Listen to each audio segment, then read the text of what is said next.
Excellences, Messieurs les chefs d'État, Monsieur le Président du Conseil européen, Madame et Messieurs les Premiers ministres, distingués invités en vos rangs, grades et qualités, Mesdames et Messieurs, qu'il me soit permis, au nom de Monsieur le Président de la République, chef de l'État,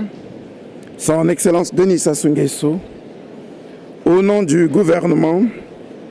et en mon nom propre, de vous remercier pour l'honneur qui m'est fait de compter parmi les invités à la 15e édition des Journées européennes de développement. Cela témoigne de l'excellence des relations de coopération entre le Congo et l'Union européenne. À vous, Madame la Présidente de la Commission, aux membres de la Commission et aux autorités gouvernementales du Royaume de Belgique, j'exprime ma profonde gratitude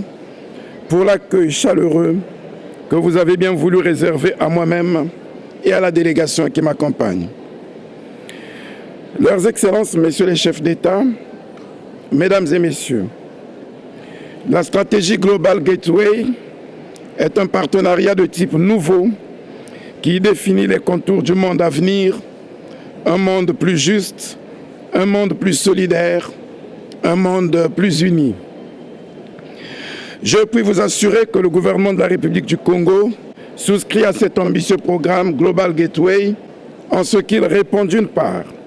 à la vision que le Congo a toujours eue de la coopération internationale et d'autre part aux objectifs stratégiques du projet de société de Son Excellence Monsieur le Président Denis Sassou Nguesso intitulé « Ensemble poursuivons la marche » et formalisé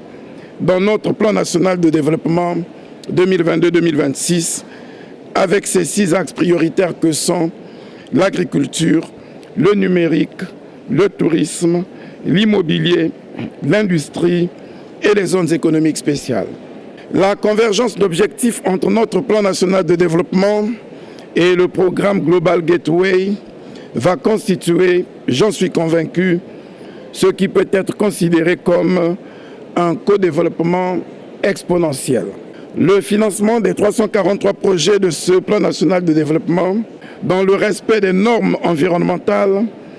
auxquelles il convient d'ajouter les projets identifiés dans le cadre de la Commission climat du bassin du Congo et du Fonds bleu pour le bassin du Congo, permettra à la République du Congo de profiter des richesses qui en résulteront pour investir dans le capital humain et assurer un développement social durable, assis sur une transition énergétique, écologique et numérique, et portée par une économie verte, résiliente et vertueuse, génératrice d'emplois. Mesdames et Messieurs, distingués invités, la nouvelle stratégie de partenariat s'appuie sur des valeurs démocratiques, environnementales et sécuritaires que nous avons en partage. Valeurs qui ont parfois été mises à mal, au point de mettre souvent les États et les peuples dans un face-à-face duelliste aux conséquences incalculables pour l'humanité, dont la crise alimentaire suicidaire que nous connaissons actuellement. Il nous revient à nous tous, partenaires engagés dans cet ambitieux programme Global Gateway, de puiser dans notre passé commun davantage d'enseignements pour transcender avec davantage de sagesse ce face-à-face souvent conflictuel, duelliste et destructeur pour construire désormais un côte-à-côte consensuel, dualiste et prometteur. Ce New Deal à reconstruire, matérialisé par Global Gateway, nous indique à tous la voie à suivre et nous rappelle que l'Union européenne,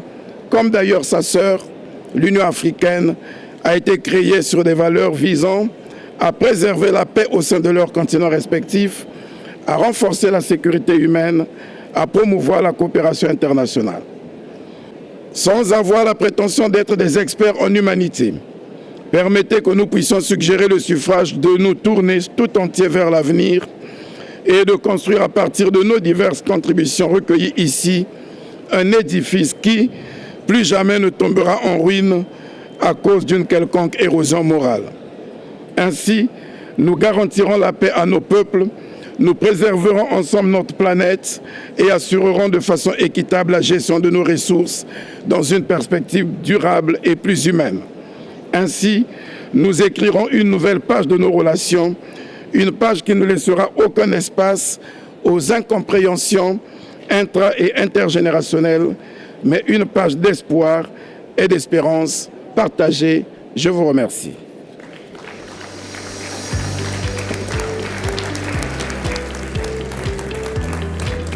Merci, Monsieur le Premier ministre.